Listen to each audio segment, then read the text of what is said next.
자, 심화이론 과정 네 번째 시간 진행하도록 하겠습니다. 자, 여러분 교재는 492페이지예요. 자, 492페이지 펴놓으시고 7, 8 좀 보시기 바라겠습니다. 자, 저희들이 지난 시간에 부동산 가격의 제원칙이다 이 부분을 설명을 드렸습니다. 자, 이때 부동산 가격의 제원칙이다 이 부분을 흔히 부동산 가치의 제원칙이다 이렇게도 표현하기도 합니다. 자, 여기 보세요. 제 이 표현인데 제는 뭡니까? 여러 가지 이런 뜻이죠. 그래서 부동산 가격이 또는 부동산 가치가 형성된 데는 여러 가지 원칙들이더라. 결국 일정한 법칙성 규칙성이 있다는 이야기예요. 이걸 부동산 가격의 제원칙이다 표현하고 이는 감정평가에 있어서 행위 기준이 되고 있다는 겁니다. 이것은 가격의 제원칙에도 13가지가 있죠. 그 중에 저희들이 지난 시간에 6가지를 배웠습니다. 6가지. 자, 먼저 최유효 이용의 원칙이 있었죠. 자, 다음은 변동의 원칙. 그리고 예측의 원칙. 다음은 수익, 체증, 체감의 원칙이다. 다음은 기여의 원칙, 그리고 수익 배분의 원칙이다. 자, 이렇게 해서 저희들이 6가지 가격 원칙을 설명을 드렸습니다. 이에 의해서 이번 시간에는 7번째 균형의 원칙, 여기서부터 말씀을 좀 드리도록 하겠습니다. 자, 이 균형의 원칙이라는 게 있어요. 균형의 원칙은 이와 같은 대상 부동산이 있다라는 겁니다. 흔히 우리가 이제 감정평가에서 대상 부동산이다 이렇게 뺀다면 감정평가의 대상이 되고 있는 부동산을 의미한다 이렇게 생각하시면 되겠습니다. 평가의 대상이 되는 부동산이다 생각하시고 대상부산 자체적으로 내부 구성 요소 간의 균형이 이루어졌을 때, 즉 투입되는 생산소의 결합 비율이 적절한 균형을 이루었을 때 유용성이 최고로 발휘된다. 이와 같은 가격 원칙을 우리가 균형의 원칙이다 이렇게 표현하는 겁니다. 결국 균형의 원칙은 대상부산 자체적인 부분이에요. 따라서 내부적 균형을 강조하고 있다 이렇게 보시면 되겠습니다. 자, 다음은 이처럼 이제 내부적으로 균형이 맞는지 안 맞는지 일복에서는 대상부산 이 자체를 분석할 필요가 있겠죠. 대상부산 자체를 분석을 우리 뭐라고 했습니까? 개별 분석이다 이렇게 배웠습니다. 대상부산 자체를 분석한다. 이를 개별 분석이란다라는 겁니다. 다음 이 같은 개별 분석 결과 이 부동산의 설비가 넘쳐나는지 부족한지 판단을 할 수 있다는 겁니다. 설비가 넘쳐난 걸 우리가 초과 설비다. 다음 설비가 부족한 걸 과소 설비다 이렇게 표현하죠. 그럼 쉽게 우리가 이런 식으로 해봅시다. 이 어떤 대상 부동산이 있다는 이야기예요. 이 대상 부동산의 엘리베이터 용량이 10인승이면 적합하다는 이야기예요. 그렇지만 이 대상 부동산을 분석해봅니다. 개별 분석 결과 이 엘리베이터 용량이 20인승이더라는 이야기예요. 설비가 넘쳐난다 할 수 있겠지요. 넘쳐난다. 이게 초과 설비가 되겠습니다. 다음 엘리베이터 용량이 10인승이면 적합한데 2인승짜리가 설치되어 있다는 이야기예요. 지나치 부족하다 할 수 있겠죠. 이게 과소 설비다라는 겁니다.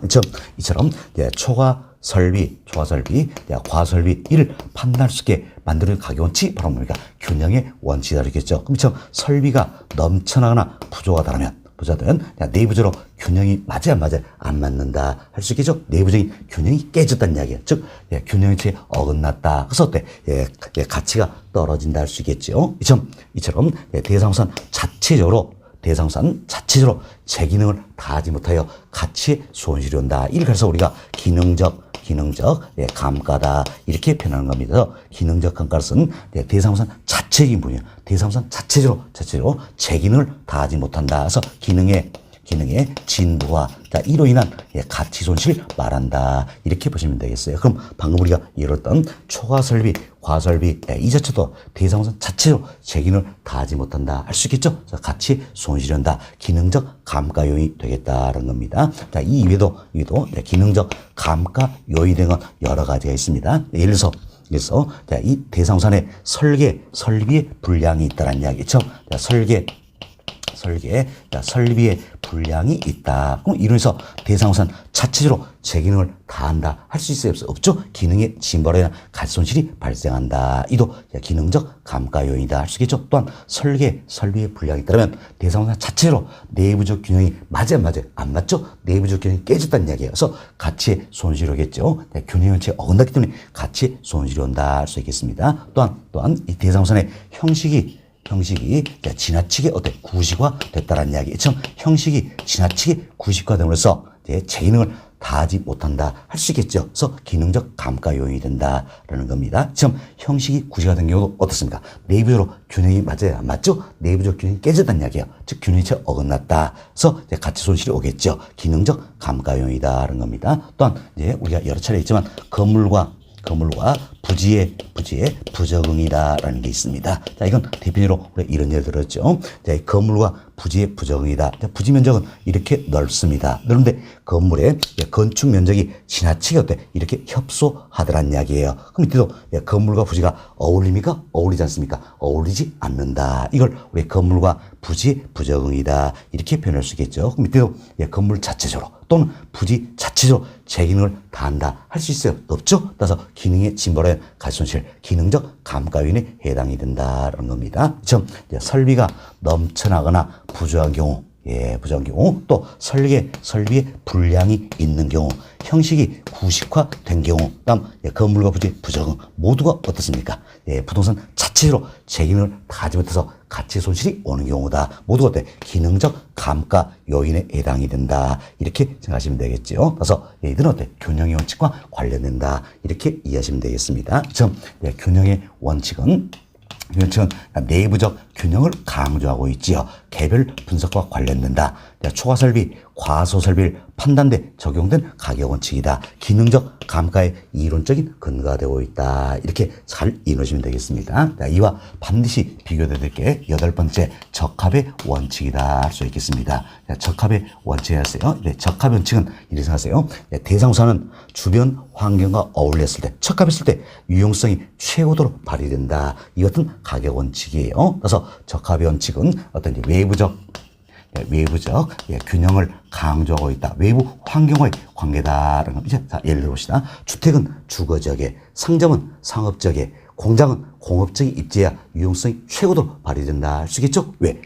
외부적 균형이 맞기 때문이다. 이렇게 생각하시면 되겠어요. 이 같은 게 적합의 원칙이다. 그래서 적합의 원칙은 외부적 균형을 강조하고 있다는 겁니다. 그럼 이것은 적합의 원칙에 어긋난 인점지, 즉 외부적으로 균형이 맞는지 안 맞는지 이를 보기 위해서는 대상우산 자체를 분석해야 됩니까? 대상우산이 속해 있는 지역을 분석해야 됩니까? 그렇죠? 이처럼 대상우산이 속해 있는 이 지역을 분석을 해야 되겠다는 거. 이처럼 대상우산이 속해 있는 이 지역을 분석을 우리 뭐라고 했습니까? 지역 분석이다. 이렇게 표현해서 적합의 원칙은 지역 분석과 관련이 된다. 이렇게 보시면 되겠습니다. 자, 이처럼 지역 분석 결과 외부적으로 균형이 맞지 않더라. 외부적 균형이 깨졌다는 이야기예요. 그래서 적합의 원칙이 어긋나더라는 이야기. 그럼 가치 손실이 오겠죠. 이때 감가의 대상이 된다. 이때 적용되는 게 바로 뭡니까? 경제적 감가다. 이렇게 생각하시면 돼요. 그래서 경제적 감가는 외부 요인과 맞지 않아서 가치의 손실 경우를 말한다. 자, 조금 전에 저희들이 기능적 감가를 설명드렸어요. 이때 기능적 감가라는 것은 대상우산 자체적으로 제 기능을 다하지 못하더라. 그래서 기능의 진부와 이에 따른 가치 손실을 말하는 거죠. 반면 경제적 감가는 외부 요인과 맞지 않아서 가치 손실이 오는 경우를 말한다. 이렇게 생각하시고, 적합의 원칙은 외부적 균형을 강조하고 있다. 지역 분석과 관련된다. 경제적 감가의 이론적 근거가 된다. 이렇게 생각하시면 되겠습니다. 그리고 이와 같은 균형의 원칙과 적합의 원칙은 반드시 비교될 수 있어야 된다는 겁니다. 사실 우리 시험에도 그동안 부동산 가격의 제원칙이다 여러 차례 출제가 되었습니다. 출제인데 이 중에 가장 출제 지문이 많았고 답이 또 많이 된 게 바로 이 두 가지예요. 균형의 원칙과 적합의 원칙이다. 두 가지는 반드시 비교될 수 있어야 된다는 겁니다. 자, 그럼 우리 다시 한번 비교해 봅시다. 균형의 원칙과 적합의 원칙 이 둘 중에서 내부적 균형을 강조하는 뭡니까? 균형의 원칙이다. 다음 외부적 균형을 강조하는 뭡니까? 적합의 원칙이다. 결국 외부 환경과의 관계를 설명하는 적합의 원칙을 할 수 있겠죠. 다음 개별 분석 관련된 건 균형의 원칙, 지역 분석 관련된 건 적합의 원칙이다. 다음 기능적 감가의 이론적 근거된 건 균형의 원칙이죠. 경제적 감가의 이론적 근거는 어때? 적합의 원칙이다. 이렇게 생각하시고 반드시 비교가 되셔야 되세요. 안 되면 이렇게라도 외워놓으시기 바라겠습니다. 제가 이제 어거지로 말 좀 만들었어요. 만들었는데 내 친구 이름이 균형이가 있어요. 균형이. 그리고 또 내 친구가 얘인데 이름이 적합이에요. 적합이 지금 균형이란 친구도 있고 적합이란 친구도 있다는 겁니다. 그래서 균형이는 내 친구 균형이는 개별적으로 내기하고 있다는 겁니다. 또 내 친구 적합이는 지역에서 어때? 외제차 타고 있다. 이렇게 제가 어거지로 말을 만들었어요. 이렇게도 기억을 해주시기 바라겠습니다. 그래서 균형의 원칙은 뭡니까? 개별 분석과 관련이 된다. 내부적 균형을 강조하고 있고 기능적 감가의 이론적 근거가 된다는 겁니다. 다음 적합의 원칙은 지역 분석과 관련되죠. 외부적 균형을 강조하고 재는 뭡니까? 바로 여기 있죠. 경제적 감가의 이론적 근거가 된다. 이렇게 해서 반드시 두 가지는 비교가 되셔야 되겠다. 이렇게 생각을 해봅니다. 자, 이거 관해서 우리 교재 통해서 한 번 더 반복습 하도록 하겠습니다. 자, 여러분 교재 492페이지 보세요. 492페이지는 양호 7번. 균형의 원칙이다. 소개되고 있는데, 첫 번째로 보세요. 균형의 원칙이란 부동산이 최대 가치를 구현하기 위해서는 투입되는 생산소의 결합비율이 적절한 균형을 이룰 수 있는 가격 원칙이다. 결국 균형의 원칙이라는 것은 대상산 자체적으로 내부 구성선의 균형이 이루어졌을 때, 즉 투입되는 생산 요소의 결합 비율이 적절한 균형을 이루었을 때 유용성이 최고로 발휘된다. 그래서 내부적 균형을 강조하겠다 할 수 있겠죠. 자, 그 아래 박스를 보세요. 박스 보시면 이걸 넣어드렸어요. 균형의 원칙은 내부적 균형을 강조하고 있다. 개별 분석 관련된다. 기능적 감가의 이론적 근거가 된다. 이렇게 생각하시면 되겠습니다. 자, 그리고 동그라미 1번 봅시다. 자, 부동산의 초과 설비와 과소설비 판단대 적용된 가격 원칙이다. 초과 설비, 과소설비 이걸 판단대 적용된 가격 원칙이 바로 뭡니까? 균형의 원칙이다. 이렇게 생각하시면 되겠습니다. 다음 질문 봅시다. 자, 내부 기능상 효용의 변화를 발생하는 설계의 분량, 형식의 구조 등 기능적 감가의 이론적인 근거가 된다. 자, 여기 보세요. 자, 설계의 분량이 있죠? 그래서 설비의 분량이란 이야기야. 형식의 구식과다. 이들이 모두가 뭡니까? 이들이 모두가 기능적 감가 요인이죠. 이것은 기능적 감가의 이론적 근거가 되는 가격 원칙이 뭡니까? 균형의 원칙이다. 이렇게 생각하시면 되겠습니다. 다음 동그라미 3번, 4번은 사례를 넣어드린 부분인데, 동그라미 2번 하나 빠졌죠. 동그라미 2번 봅시다. 자, 균형의 원칙은 부지와 건물 등 구성 요소 간의 정상태를 분산한 데 적용된 가격 원칙이다. 자, 이 부분이죠. 자, 건물과 부지의 부적응이다. 자, 이도 기능적 감가 요인이 되겠죠. 따라서 자, 균형의 원칙 관련된다. 이렇게 생각하시면 되겠습니다. 됐습니다. 이렇게 이해하시고 다음 3번, 4번은 사례를 넣어드린 부분이에요. 그래서 동그라미 3번 한번 봅시다. 주택 크기에 비해 부엌이 너무 작은 경우, 다용도실이 너무 큰 경우, 욕실이 너무 협소한 경우 등 대상산이 최고의 가치를 구했는데 저해 요소가 된다. 자, 이러한 현상을 설명할 수 있는 가격 원칙이 무엇일 것인가? 이 문제가 되겠어요. 그럼 잘 보세요. 주택 크기에 비해서 부엌이 너무 작다는 이야기예요. 그럼 주택 자체로 균형이 맞아요, 안 맞아요? 안 맞죠? 주택 자체니까 내부적 균형이 안 맞더라 할 수 있게. 그래서 가치가 떨어진다. 감가의 대상이 된다. 이렇게 생각하시면 되겠어요. 그럼 이처럼 내부적 균형을 강조하고 있는 부분이니까 결국은 뭐가 됩니까? 균형의 원칙이다. 이렇게 이해하시면 되겠습니다. 다음 동그라미 4번 봅시다. 공인중개사 갑은 아파트 매수리자에게 110제곱미터 아파트의 다음과 같이 설명하였다. 자, 이 아파트는 1984년에 사용승인이 받은 아파트로 최근에 건축된 유산 아파트에 비해서 화장실이 하나 적고 냉난방비가 많이 듭니다. 그래서 시장의 선으로 떨어져 낮은 가격으로 거래되고 있다는 겁니다. 그럼 이 같은 현상을 설명할 수 있는 가격 원칙이 무엇일 것인가? 이걸 생각을 해보자는 겁니다. 자, 보세요. 1984년도에 사용 승인받은 아파트라는 이야기예요. 어때? 사용 승인받은 지 너무 오래됐죠? 지나치게 형식이 구시화되었다 할 수 있습니다. 지나치게 형식이 구시화돼서 제 기능을 다하지 못하더라. 그래서 기능적 감가의 대상이 되고 있다 할 수 있죠. 그래서 가치가 떨어진다는 겁니다. 자, 이도 어떤 책입니까? 균형의 원칙과 관련된다. 이렇게 생각하시면 되겠습니다. 됐습니다. 이렇게 이해하시고요. 다음 양으로 8번 봅시다. 첫 번째 줄입니다. 적합의 원칙이란 부동산의 유용성이 최고도로 발휘되기 위해서는 그 부동산 속한 지역의 환경에 적합해야 한다. 이런 가격 원칙을 말한다. 그래서 대상사는 주변 환경에 적합했을 때, 어울렸을 때 유용성이 최고도로 발휘된다. 이것은 가격 원칙이 바로 뭡니까? 적합의 원칙이다. 이렇게 생각하시면 되겠지요. 그래서 이제 박스 보세요. 박스 보시면 적합 원칙은 외부적 균형을 강조하고 있다. 지역 분석 관련되죠. 경제 감가의 이론적인 근거가 되고 있다. 이렇게 이해하시면 되겠습니다. 다음 동그라미 1번 봅시다. 적합의 원칙은 부동산의 유용성이 최고도로 발휘되기 위해서는 부동산을 둘러싼 외부 환경과의 균형이 중요하던 가격 원칙이다. 결국 외부적 균형을 강조하는 가격 원칙이 바로 뭡니까? 적합의 원칙이다. 이렇게 생각하시면 되겠어요. 동그라미 2번 중간쯤 보세요. 경제적 감가의 이론적인 근거가 된다. 즉 경제적 감가의 이론적 근거된 가격 원칙이 뭡니까? 적합의 원칙이다라는 거죠. 다음 동그라미 3번, 4번 역시 사례를 넣어드렸습니다. 동그라미 3번 봅시다. 주변 지역에 어울리지 않게 과대 개량된 부동산은 비용이 투입된 만큼 가치가 높게 형성된 것이 아니라 오히려 시장에서 결정된 수까지 하락할 것이 보통이다. 자, 이러한 현상을 설명할 수 있는 가격 원칙이 무엇일 것인가? 이랬죠. 그럼 자 보세요. 주변 지역에 어울리지 않는다. 결정적인 힌트가 나왔죠. 뭡니까? 외부적으로 균형이 안 맞는다. 할 수 있겠죠. 자, 따라서 외부적 균형 관계를 설명하고 있는 적합의 원칙이다. 할 수 있겠죠. 적합의 원칙이다. 이렇게 보시면 되겠습니다. 다음 동그라미 4번 봅시다. A 지역에 대한 지역 분석 결과 서민들이 거주하는 단독주택 지역으로 판단되었다. A 지역의 개발업자가 고급주택을 건축하였다.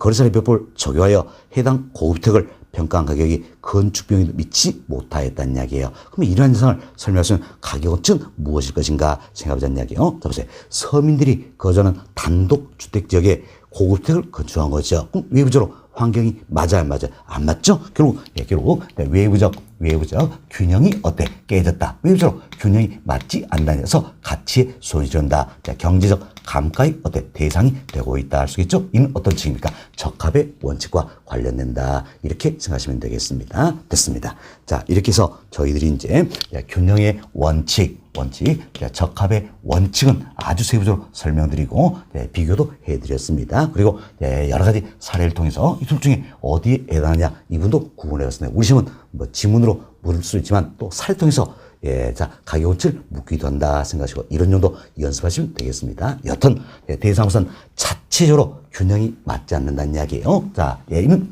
균형의 원칙 관리되어 있죠. 다음은 자 보세요. 대상우선이 이 지역과 어울리지 않는다. 그럼 이는 외부적 균형 관계를 설명하죠. 적합의 원칙과 관련된다. 이렇게 해서 양자를 즉 균형의 원칙과 적합의 원칙 잘 비교하시면 되겠어요. 대상우선 자체적인 건 뭡니까? 균형의 원칙. 다음은 외부 환경과의 관계는 뭡니까? 적합의 원칙이다. 잘 비교해 주시기 바라겠습니다. 자, 다음은 양고로 9번 봅시다. 아홉 번째요. 자, 아홉 번째는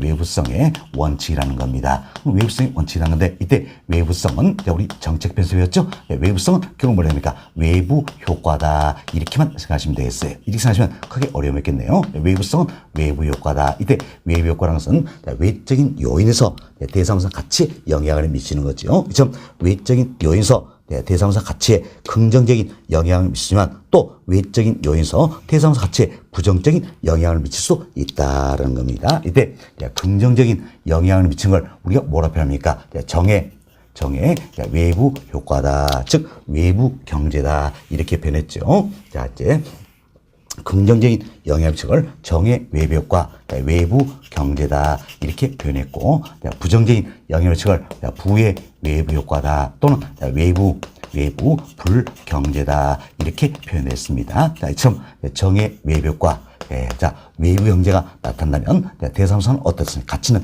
높게 평가되겠죠? 왜? 긍정적 영향을 받기 때문에. 반면 부의 외부 효과, 외부 불경제가 나타난다면 이 부정적인 일을 받기 때문에 대사무소 가치는 어때? 낮게 평가가 된다. 이렇게 보시면 되겠어요. 이와 같은 가격 원칙을 어떻게 우리가 외부성의 원칙 이렇게 표현하는 겁니다. 결국 외부성의 원칙도 어찌 보면 외부적 균형을 강조하고 있죠. 지역 분석 관련다, 경제건과 관련할 수 있는데 크게 신경 쓰이지 개념적으로만 이렇게 이해하셔도 되겠습니다. 자, 그럼 여러분 교재 봅시다. 교재는 양으로 9번 외부성의 원칙입니다. 첫 번째로 보세요. 자, 외부적인 환경 요인에 의도하지 않게 긍정적 또는 부정적인 영향을 받는 가격 원칙을 어때? 외부성의 원칙이란다. 자, 긍정적인 영향을 받는 게 외부 경제 정의 외부 효과죠. 부정적인 영향을 받는 게 뭡니까? 예, 외부 불경제 부의 외부 효과다. 이렇게 생각하시면 되겠습니다. 네, 이것은 가격 원칙이 외부성의 원칙이다. 네, 이런 정도만 이해하셔도 되겠습니다. 중요성이 좀 낮은 부분이에요. 네, 이 정도로만 이해하시고 다음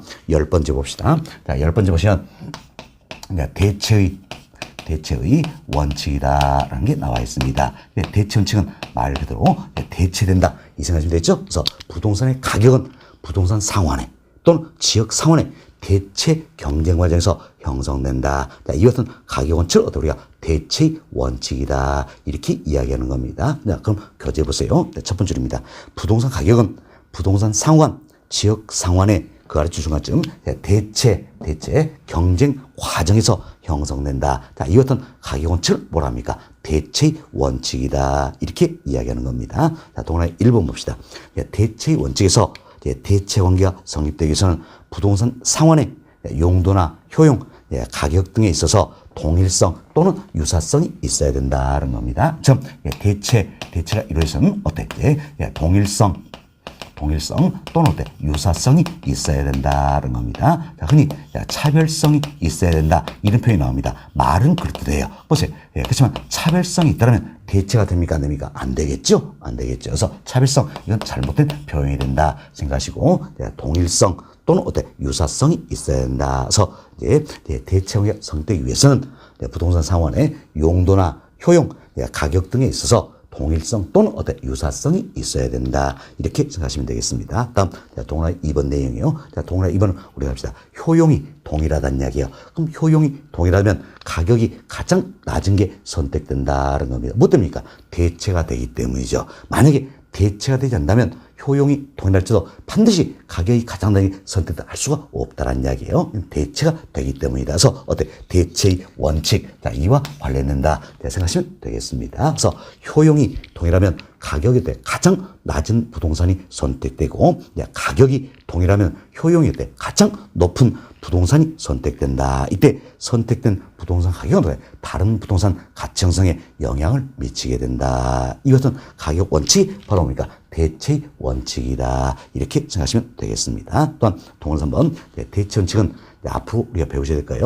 부동산 평가, 즉 감정 평가 3방식 모두의 기초가 되는 가격 원칙이다. 이렇게 참고하시면 되겠습니다. 다음 11번째입니다. 11번째는 수요와 공급의 원칙이다라는 게 있어요. 수요와 공급의 원칙이다라는 게, 이건 우리가 이런 생각을 합시다. 수요와 공급의 상호작용에 의해서 부동산 가격이 결정된다. 이 같은 가격 원칙을 우리가 수요 공급의 원칙이다. 이렇게 이야기합니다. 수요와 공급의 상호작용에서 부동산 가격이 결정된다. 이게 수요 공급의 원칙이다라는 거죠. 그리고 이때 이제 결정된 가격은 다시 수요와 공급에 영향을 미치고 있다라는 겁니다. 즉 수요와 공급의 상호작용에서 가격이 결정되고 결정 가격이 다시 수요와 공급에 영향을 미치게 된다. 이걸 가려서 우리가 가격의 이중성이다. 이렇게 이야기했죠. 가격의 이중성이다. 결국 가격의 이중성의 논리적 근거가 되는 게 바로 뭡니까? 수요 공급의 원칙이다. 이렇게 생각하시면 되겠습니다. 자, 그래서 교재 봅시다. 첫 번째로 보세요.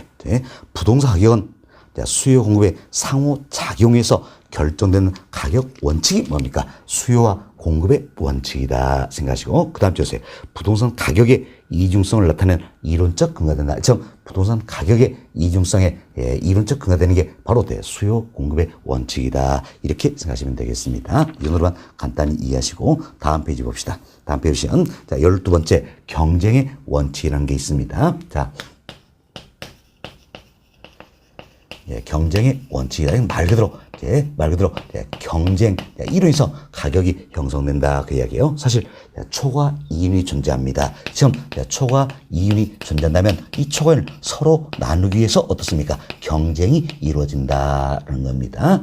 경쟁입니다. 경쟁 결과 초과 이윤은 어때? 초과 이윤은 소멸하겠죠? 초과 이윤은 소멸 또는 초과 이윤이 어때? 감소하게 된다. 자, 이와 같은 가격 원칙을 어떻게 우리가 경쟁의 원칙이다. 이렇게 표현을. 자, 보세요. 초과 이윤이 존재하는 이거 서로서 경쟁이 이루어지죠? 그래서 경쟁의 원칙이다. 이렇게만 생각하시면 되겠습니다. 자, 그럼 교재해 봅시다. 교재 보시면 첫 번째를 부동산 가격도 경쟁에 의해서 결정이 된다. 참, 경쟁에서 결정이 된다는 이야기예요. 경쟁이 있으므로 초과이윤이 소멸되고 대상자는 적합한 가격을 갖게 된다. 이를 어때? 경쟁의 원칙이란다는 거죠. 즉 초과이윤의 발생은 경쟁을 이야기하고 경쟁 결과 초과이윤은 감소 또는 소멸한다. 이것은 가격 원칙이 바로 뭡니까? 경쟁의 원칙이다. 이렇게 생각하시면 되겠습니다. 다음 13번째예요. 13번째는 기회비용의 원칙입니다. 첫 번째 보세요. 기회비용의 원칙에 나선 부동산의 가치를 평가할 경우에는 기회비용을 충분히 고려해서 평가해야 된다. 이것은 가격 원칙을 볼 때 기회비용의 원칙이다. 이렇게 이야기하는 겁니다. 그럴 때 우리가 이제 기회비용이다. 이걸 한번 살펴봅시다. 기회비용은 뭘 의미할 것인가? 쉽게 이래서 하자는 이야기예요. A 투자안이 있고 B 투자안이 있고 C 투자안이 있습니다. 이때 A 투자는 나에게 100을 주고요. B 투자는 110, C 투자는 120을 준다라는 것. 이것만 우리가 고려하자는 이야기예요. 이것만 고려한다면 여러분 A, B 중에 뭘 선택합니까? 당연히 C를 선택을 한다 할 수 있겠죠? C를 선택한다라는 겁니다. 그럼 이때 선택되지 아니한 대안이 있다는 이야기야. 그럼 선택되지 아니한 대안은 뭡니까? A와 B가 되겠죠. 그럼 A와 B 이처럼 선택되지 아니한 대안 중에서 최선의 값이 있다는 이야기. 최선 값은 100입니까? 110입니까? 110이 되겠지요. 110 이처럼 선택되지 아니한 대안 중에서 최선의 값 110 이게 결국 뭐 되는 겁니까? 기회 비용이 되는 것이다. 이렇게 보시면 되겠어요. 기회 비용이 되는. 그럼 왜 우리가 C를 선택할 것인가? 결국 기회 비용보다 크기 때문에 선택이 된다. 이렇게 생각하시면 되겠어요. 어찌 보면 이 같은 기회 비용은 결국 뭡니까? 기회 비용은 요구 수익률 개념이다. 이렇게 생각하시면 되겠어요. 요구 수익률보다 크기 때문에 요구 수익률 충족시켜줘. 타당성이다. 채택이 되는 것이다. 이렇게 생각하시면 되겠어요. 그래서 저희들이 심화이론 과정에서 투자를 펴서 요구를 설명드리면서 기회비용 한 번 더 이야기 드릴 겁니다. 여튼 용어만 정리합시다.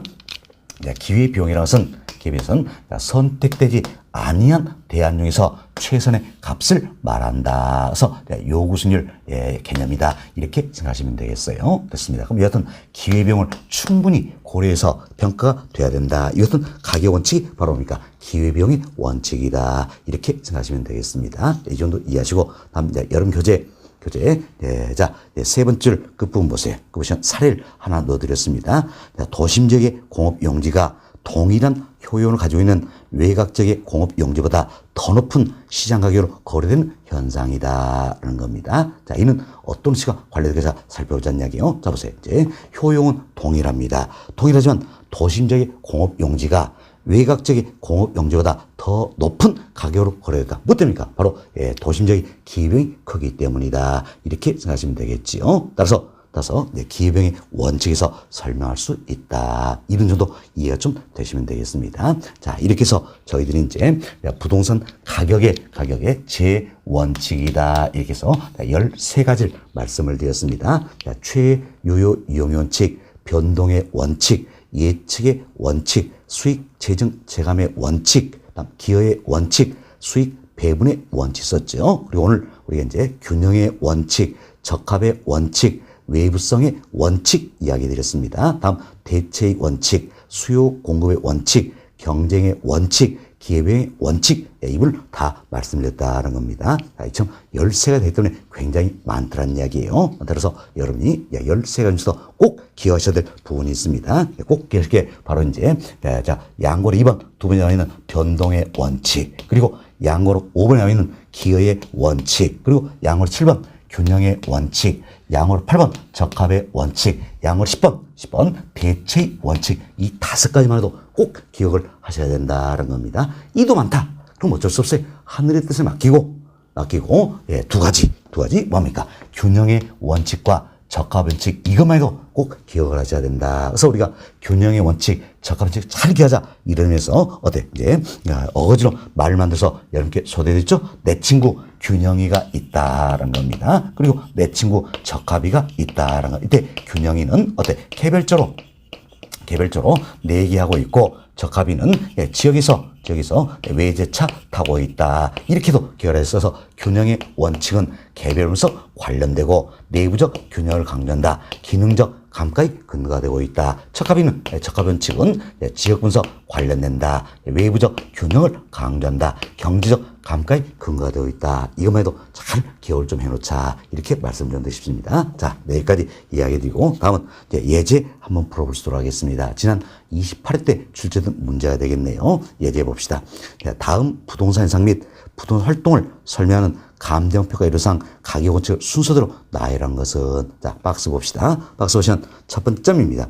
자, 복도의 천정 높이를 과대 개량한 전원주택이 냉난방비 문제로 시장에서 선호도가 떨어진다는 겁니다. 그럼 지금 잘 보세요. 자, 복도의 천정 높이를 과대 개량했다는 이야기예요. 그럼 어때? 전원주택 자체적으로 내부적 균형이 맞아 안 맞아? 안 맞다. 그래서 가치 손실이 온다. 시장에서 선호 떨어진다. 할 수 있겠지요. 그럼 전원주택 자체적으로 자, 내부적 균형이 안 맞고 있죠. 그럼 자체적인 부분이니까 그러니까 뭡니까? 균형의 원칙과 관련된다. 할 수 있겠죠. 왜? 전원주택 자체적인 문제라는 이야기예요. 그래서 내부적 균형 관련되니까 어때? 균형의 원칙이다라는 겁니다. 그럼 첫 번째는 균형의 원칙이다. 그럼 균형의 원칙이 먼저 나와 있죠. 보기 1, 2, 3, 4 얼른 보니까 균형의 원칙은 딱 하나밖에 없네. 1번. 그래서 답은 어때? 1번이다. 이렇게 잽싸게 표기하시면 되겠다. 이게 이제 우리말의 비법으로 문제 빨리 푸는 방법이라고 했습니다. 자, 그리고 그 아래 점 한 번 더 봅시다. 두 번째 점입니다. 자, 판매시설 입점부지 선택을 위해 후보 지역 분석을 통해 편적 사용을 확인한다. 자, 보세요. 지역 분석을 통해 이게 나와 있죠. 이게 포인트가 되겠죠. 자, 지역 분석 관련된 건 어떤 원칙입니까? 적합의 원칙이다. 할 수 있겠죠. 물론 지역 분석 관련해서 외부 성질도 해당되지만 대표되는 건 적합의 원칙이다라는 겁니다. 적합 원칙에서 두 번째는 적합의 원칙이다. 그래서 보기 1번 보시면 첫 번째는 균형의 원칙, 다음 두 번째는 적합의 원칙이다. 나와 있죠? 답은 몇 번입니까? 1번. 이렇게 체크하시면 되겠습니다. 됐습니다. 자, 이렇게 해서 예제도 풀어드렸고요. 다음은 495페이지 봅시다. 495페이지 보시면 마무리 키워드 정리다. 소개되고 있죠? 설명 다 드렸으니까 이 부분 읽어보시면서 그동안 학습했던 내용을 한 번 더 정리해 보시기 바라겠습니다. 자, 그리고 여러분들이 해주셔야 할 일이 두 가지가 있죠? 두 가지. 먼저 여러분 교재 479페이지예요. 479페이지 보시면 어때? 이 장에서 알아야 할 주요 지문이다 나와 있죠? 설명 다 드렸으니까 제 강의 내용 토대로 해서 주요 지문 1번부터 15번까지 모두 어때? 한번 풀어보시고 자, 해설도 참고해 보시기 바라겠습니다. 자, 그리고 하실 일 뭡니까? 제가 이렇게 제공해드린 프린트물 있죠? 프린트물 를 통해서 자, 괄호에 적정한 용어를 넣어보시라는 이야기였죠. 용어 정리를 한번 해보자. 이렇게 하면서 또 우리 정리하고 반복학습 하는 것이다. 이렇게 보시면 되겠어요. 자, 여기까지 여러분 해주신다 그러면 자, 2장 부동산 가격 이론이다. 자, 이분은 다 정리가 되었습니다. 정리됐고 다음은 3장으로 넘어갑니다. 자, 3장은 496페이지예요. 3장 보시면 지역 분석 및 개별 분석이다. 소개되고 있죠? 소개됐죠? 자, 먼저 프린트물 벌써 하겠습니다. 자, 프린트물 보시면 자, 지역 분석, 개별 분석 관련해서 출제 경향 먼저 넣어드렸습니다. 최근 5개는 중요하다. 그렇죠? 최근 5개는 25회부터 29회까지입니다. 자, 출제에 보니까 어떻습니까? 대체로 0이죠? 0이다라는 이야기요. 0이다. 그리고 자, 한 문제로 출제한 적이 한 번이 있다라는 겁니다. 그래서 최근 5회 동안 0에서 1이다. 그때 우리가 이런 말씀 드렸어요. 평가로는 큰 특징이 있더라. 참 0이라 해서 전혀 문제가 나오지 않느냐? 아니라는 이야기. 한 문제로 안 났다 보이지 지문은 어때? 매일마다 빠져꼭 출제가 되고 있다. 이렇게 생각하시면 되겠습니다. 한 문제로만 안 났다 뿐이다. 이렇게 보시면 되겠습니다. 지난 시험도 마찬가지예요. 0 이렇게 표기됐지만 한 문제로 안 났다 뿐이지 역시 지난 시험에서 지문으로는 출제가 되었다. 이렇게 보시면 되겠습니다. 자, 이번 시험도 마찬가지입니다. 마찬가지 자, 한 문제로 나오지 않고 지문 몇 개 나올 수는 있다는 이야기예요. 그렇지만 또 한 문제로 출제할 수 있는 영역이다. 이렇게 생각하시면 되겠습니다. 됐습니다. 네, 이렇게 이해하시고 자, 출제 빈도 보겠습니다. 자, 우리 교재는 두 개의 절로 구성이 되어 있지요. 1절은 지역 분석 및 개별 분석이다. 그리고 2절은 인근적의 수명 현상이다.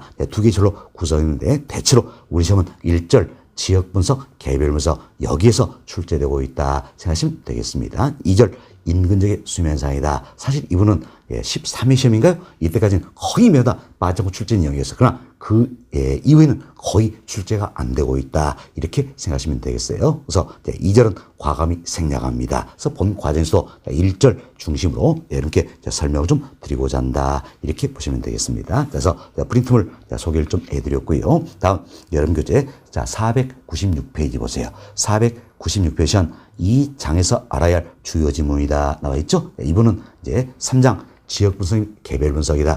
제 설명 다 들어보시고 복습하시면서 여러분들 때 풀어보시기 바라겠습니다. 자, 여러분 교재 498페이지로 넘어갑니다. 자, 498페이지는 1절 지역 분석 및 개별 분석이다 소개인데 그동안 저희들이 부분적으로 시험 지역 분석이다, 개별 분석이다 설명을 드려왔던 겁니다. 이분을 종합적으로 정리하는 부분이다 생각하시고 먼저 여러분들이 지역 분석과 개별 분석을 비교를 할 수 있어야 된다는 겁니다. 그래서 먼저 비교부터 해드리도록 하겠습니다. 자, 여기 보시기 바랍니다. 네, 우리가 이제 지역 분석이다라는 게 있어요. 자, 이 지역 분석이라는 것은 자, 지역 분석 뭡니까? 대상상이 속해 있는 지역을 분석한 것이다. 쓰겠죠? 그래서 이제 대상 지역을 분석을 하는 것이다라는 겁니다. 자, 여기 보세요. 이 같은 대상 부동산이 속해 있는 자, 이 같은 지역을 이 지역을 분석하겠다는 겁니다. 이게 바로 뭡니까? 지역 분석이다라는 겁니다. 그럼 뭐 때문에 것인가? 이 지역에서 대상부산 가청성에 영향을 미친 요인이 있어요, 없어요? 있지요. 이 지역에서 대상부산 가청성에 영향을 미친 요인이더라. 이걸 그래서 우리가 뭡니까? 지역 요인이다 이렇게 배웠었죠. 이것은 지역 요인을 파악하기 위함이다라는 겁니다. 다시 보세요. 자, 이 지역에서 대상부산 가청성에 영향 미쳐준 요인이 있다. 이걸 뭐라 합니까? 지역 요인이란다. 그럼 지역 요인을 파악해서는 대상 속해 있는 이 지역을 분석할 필요겠죠. 지역 분석을 필요로 한다는 겁니다. 다음 이에 비해서 개별 분석이라는 게 있습니다. 개별 분석은 대상부산 자체를 분석하시다. 쉽겠죠? 대상 부동산 자, 이와 같은 대상부산 자체를 분석하는 것이 바로 뭡니까? 개별 분석이에요. 뭐 때문에 것인가? 대상부산 자체적으로 가청성에 영향 미친 요인이 있어 없어요? 있죠? 대상부산 자체적으로 가청성에 영향을 미친 요인을 뭡니까? 우리가 개별 요인이다. 이렇게 표현했죠. 이것은 개별 요인을 파악하기 위해서는 대상부산 자체를 분석하는 개별 분석을 필요케 한다는 겁니다. 다시 보세요. 지역에서 대상 지역에서 대상부산의 가청성에 영향을 미치는 이 뭡니까? 지역 요인이다. 그럼 이것은 지역 요인을 파악하기 위해서는 지역 분석을 필요로 한다 할 수겠죠. 다음 대상부산 자체적으로 가청성에 영향을 미치는 요인이 뭡니까? 개별 요인이다. 그럼 개별 요인을 파악하기 위해서는 대상부산 자체를 분석하는 개별 분석을 필요로 한다. 이렇게 보시면 되겠습니다. 다음은 분석 범위예요. 이것은 지역 분석을 우리가 전체적이고 광역적인 분석 방법이다. 이렇게 표현한다면 개별 분석은 뭡니까? 부분적이고 국지적이고 구체적인 분석 방법이다. 이렇게 표현할 수 있겠지요. 다음 지역 분석을 거시적 분석 방법이라면 개별 분석은 뭡니까? 미시적 분석 방법이다. 이렇게 표현할 수가 있다는 겁니다. 이건 상대적인 비교였다 생각하시면 되겠습니다. 다음은 이제 분석 목적이 되겠습니다. 자, 여기 보세요. 대상 속해 있는 이 지역에는 대상부산 이외에도 여러 부동산들이 있더란 이야기예요. 그럼 이것은 여러 부동산들의 가장 일반적이고 보통적인 이용 방법을 알아보자라는 겁니다. 여러 부동산들의 가장 일반적이고 보통적인 이용 방법이다. 이걸 우리가 뭐라 표현합니까? 표준적 이용이다. 이렇게 이야기하죠. 표준적 표준적 이용 또는 뭐 표준적 사용이다 표현할 수 있겠죠. 그래서 표준적 이용이라는 것은 이 지역의 여러 부동산들의 가장 일반적이고 보통적인 이용방을 말한다. 그래서 우리가 표준적 이용을 파악하기 위해서는 어때? 이 지역을 분석할 필요 있겠죠? 지역 분석을 필요하게 한다라는 겁니다. 결국 지역 분석의 결과로서 이 지역의 표준적 이용을 어때? 파악할 수가 있다는 겁니다. 다음, 이 지역에는 대상산 이외에도 여러 부동산들이 있더란 이야기. 하여튼 여러 부동산들의 평균적인 가격을 알아보자는 이야기. 참 여러 부동산들의 평균적인 가격을 가려서 우리가 뭐라고 표현할까? 가격 수준이다. 이렇게 표현해서 수준이란 말을 붙여준다라는 겁니다. 자, 이건 우리가 이런 식으로 했어요. 자, 쉽게 우리가 이런 얘기를 합시다. 사과 하나에 대해서는 가격 수준이다 표현합니까? 가격이다 표현합니까? 그렇죠? 가격이다 이렇게 표현한다는 이야기예요. 그렇지만 사과라든지 감귤, 바나나 여러 재화들을 모아가지고 평균적인 가격을 그래서 어떤 우리가 물가 수준이다. 수준 이 말 붙여준다는 이야기. 그럼 부동산도 마찬가지예요. 부동산 하나에 대해서는 가격이다 표현했지만 여러 부동산들의 평균적인 가격이다. 이때는 뭡니까? 가격 수준 이렇게 표현한다는 겁니다. 처럼 가격 수준을 판정을 하고자 한다는 이야기예요. 자, 다시 보세요. 가격 수준 뭡니까? 여러 부동산들의 평균적인 가격이다. 이걸 판정해서는 어때? 이 지역을 분석하는 지역 분석을 필요로 한다는 겁니다. 그럼 결국은 대상 지역이죠. 이 지역의 표준적 이용을 확인하고 가격 수준을 판정하는 작업이 바로 뭡니까? 지역 분석이 된다. 이렇게 생각하시면 되겠습니다. 다음은 개별 분석입니다. 개별 분석은 대상우산 자체를 분석하죠. 어때? 대상우산은 가장 좋은 용도로 활용이 되겠죠. 그래서 대상우산의 최유효 이용을 확인을 하고 대상우산의 구체적인 가격을 판정하고자 한다. 이래서 대상우산 자체를 분석하는 개별 분석을 필요로 한다는 겁니다. 그래서 대상우산의 최유효 이용을 확인하고 구체적인 가격을 판정하는 작업이 바로 뭡니까? 개별 분석이 된다. 그래서 잘 비교하셔야 됩니다. 자, 여기 보세요. 우선 대상 지역입니다. 대상 지역의 표준적 이용을 확인하고 가격 수준을 판단 작업이 뭡니까? 지역 분석이다라는 겁니다. 다음 대상 부동산의 최유효 이용을 확인을 하고 구체적인 가격을 판단 작업이 뭡니까? 개별 분석이 된다. 그래서 정리 잘 하시기 바라겠습니다. 우리 시험은 이렇게도 물어봤어요. 여기 보세요.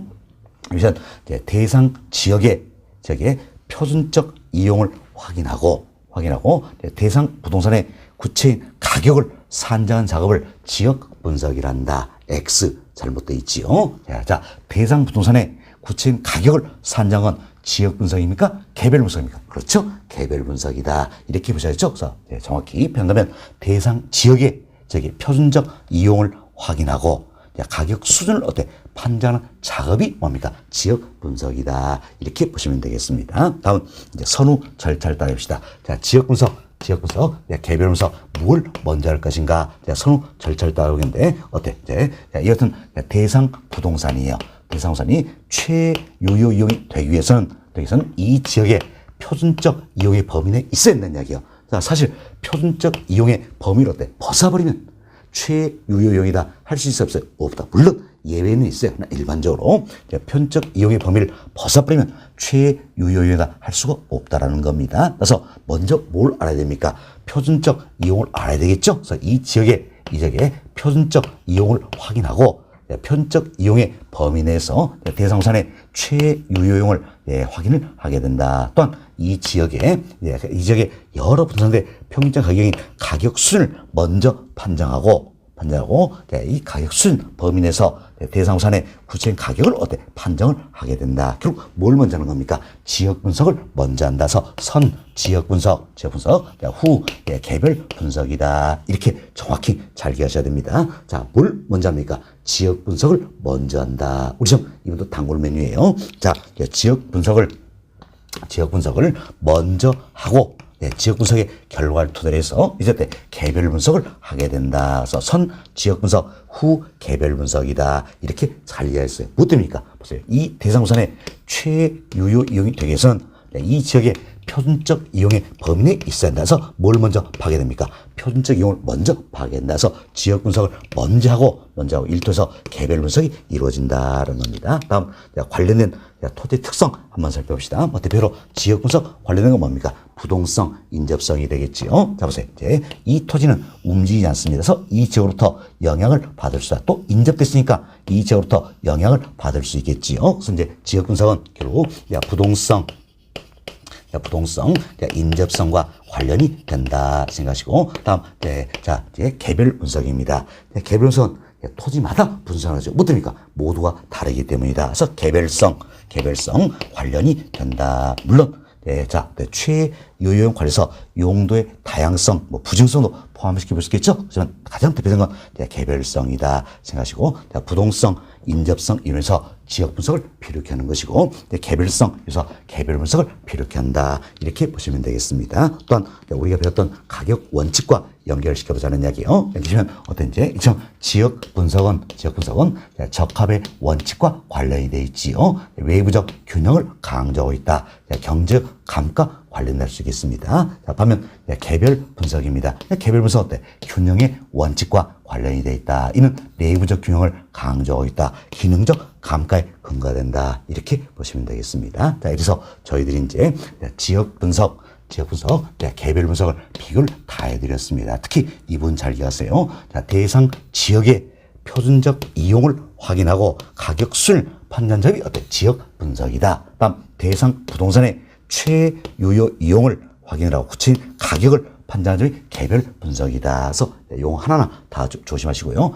뭘 먼저 합니까? 지역 분석을 먼저 하고 이를 토대로 해서 개별 분석이 이루어진다. 자, 이 내용 특히나 잘 기억하셔야 될 그와 같은 부분이 되겠습니다. 자, 여기까지 설명드리고 여러분 교재 살펴보도록 하겠습니다. 자, 여러분 교재 봅시다. 498페이지예요. 498페이지는 1번 챕터 지역 분석이다 나와 있죠. 옆에다가 별표 2개 해놓으시기 바라겠습니다. 자, 1번 챕터 지역 분석 옆에다가 별표 2개 해놓으시고요. 첫 번째로 봅시다. 대상 부동산이 어떤 지역에 속하며 지역성이 무엇이며 전반적으로 지역 특성이 지역 내 부동산 가치 형성에 어떤 영향을 미치는 걸 분석하는 것이다. 그렇죠? 이를 뭐라 합니까? 자, 질문 잡으세요. 어떤 지역에 속하며 지역성이 무엇이며 그런 것들 지역을 분석했죠? 이 같은 걸 지역 분석이라 한다. 이렇게 보시면 되겠습니다. 다음 지금 봅시다. 지역 분석은 표준적 사용, 즉 표준적 이용이지요. 자, 표준적 사용의 현상과 장래 동향을 명확히 파악하여 그 지역 부동산의 가격 수준을 판단하는 것이다. 그리고 지역 분석이라는 것은 이 지역의 이제 표준적 이용을 확인하고 가격 수준을 판단하는 것이다 할 수 있겠지요. 따라서 지역 분석의 결과로 그 지역의 표준적 이용을 파악할 수 있다라는 겁니다. 다음 2번 챕터입니다. 자, 2번 챕터는 개별 분석이죠. 역시 개별 분석 옆에다가도 별표 2개 해놓으시면 되겠습니다. 별표 2개 해놓으시고 첫 번째로 보세요. 첫 번째로 보시면 대상부산의 개별 요인을 분석하여 최유효용을 판정할 것이다. 대상 부동산의 개별 요인을 분석해서 최유효용을 판정은 뭐가 됩니까? 개별 분석이 된다. 이렇게 보시면 되겠습니다. 다음 주 보세요. 개별 요인은 이라고 있죠. 자, 그러면 우리 첫 번째 줄에 나와 있는 내용은 개별 분석에 대한 설명이었어요. 그리고 그 다음 맨 끝 보시니까 뭐가 나왔어요? 개별 요인. 이 부분이죠. 개별 요인. 이걸 설명하네요. 개별 요인은 뭡니까? 대상부산 자체적으로 가치 형성에 영향을 미치는 요인을 말한다. 이렇게 생각하시고 지금 보세요. 당의 토지에 나와 있죠. 그럼 대상부산일 때 토지네요. 지금 당의 토지에 가치 형성에 영향을 미치는 개별적인 상태나 조건 등의 재반 요인을 말한다. 그리고 토지 자체로 가치 형성에 영향을 미치니까 뭡니까? 개별 요인이 된다. 이렇게 보시면 되겠어요. 그래서 이제 첫 번째 질문 개별 분산 설명했죠? 그리고 맨 마지막 질문 뭐에 대한 설명? 개별 요인에 대한 설명이다. 이렇게 구분이 되시면 되겠습니다. 자, 다음 질문 봅시다. 개별 분석에서는 지역 분석에서 파악된 자료를 근거로 일단 끊어봅시다. 여기까지 뭘 얘기합니까? 뭘 먼저 한다? 지역 분석을 먼저 한다는 이야기야. 먼저 하고 이를 토대로 개별 분석이 이루어진다. 자, 이 내용이 되겠지요. 그 다음 주 보세요. 대상부산의 최유효용을 판정하고 구체는 가격을 산정한다. 지금 대상부산의 최유효 이용을 판정하고 구체적인 가격을 산정하는 게 결국 뭡니까? 개별 분석이다. 이렇게 이해하시면 되겠습니다. 자, 다음 주 봅시다. 자, 지역 분석을 토대로 한 개별 분석을 통하여 결국 지역 분석을 먼저 하고 개별 분석을 행한다. 그 이야기지요. 대상성이 최대의 가치를 창출할 수 있는 용도를 찾아내는 작업이 바로 그러니까 최유효용 분석이다. 이렇게 표현되고 있다. 이번은 참고하시면 되겠습니다. 자, 다음 3번 챕터 봅시다. 3번 챕터는 지역 분석과 개별 분석 비교다 소개되고 있는데 역시 별표 2개 이놓으시기 바라겠습니다. 별표 2개 이놓으시고 이미 우리가 판소에서 설명 다 드렸던 내용이에요. 이걸 표로 만드는 게 3번 챕터 내용이다. 이렇게 생각하시면 되겠습니다. 자, 그래서 이제 먼저 양월 1번 분석 대상 한번 살펴봅시다. 대상 지역에 대한 지역 요인을 분석한다. 참 대상 지역에 대한 지역 요인을 분석하는 게 뭡니까? 지역 분석이 되겠지요. 다음 우측 보세요. 대상 부동산에 대한 개별 요인을 분석한다. 자, 잘 보세요. 대상 부동산이죠. 대상 부동산에 대한 개별 요인을 분석한다. 이건 뭡니까? 개별 분석이 되겠다라는 겁니다. 그리고 그 아래점을 보세요. 전체적 광역적인 분석으로 거시적이다. 이는 지역 분석이지요. 국지적, 부분적, 구체적 분석으로 미시적이다. 이는 개별 분석이다. 이렇게 비교되시면 되겠습니다. 다음 양으로 2번 분석 목적입니다. 자, 지역 분석에서는 표준적 이용을 전제로 한 가격수를 판정하고자 한다. 개별 분석에서는 대상우산의 최유효용을 전제로 한 구체적인 가격을 판정하고자 한다. 이렇게 보시면 되겠습니다. 다음 분석 절차예요. 뭘 먼저 한다? 지역 분석. 그래서 선 지역 분석, 후 개별 분석이다 생각하시고 나머지 양월 4번부터 양월 7번까지는 여러분이 읽어보셔도 될 내용들이 되겠습니다. 자, 다음 우측 페이지 봅시다. 499페이지예요. 자, 동그라 1번. 동그라 1번. 자, 동그라 1번도 여러분들이 지역 분석, 개별 분석, 이 말 바꾸기를 우리 시험은 많이 한다라는 겁니다. 그래서 첫 번째 보세요. 그 지역에 속한 부동산의 가격 수준을 판정하시다. 자, 지금 지역에 속한 부동산의 가격 수준을 판정은 뭐가 됩니까? 지역 분석이 되는 것이다. 이렇게 이해하시면 되겠습니다. 그리고 다음 주 보세요. 개개 부동산의 가격을 판정은 뭡니까? 개별 분석이 된다. 이렇게 구분하시면 되겠습니다. 다음 동그라 2번.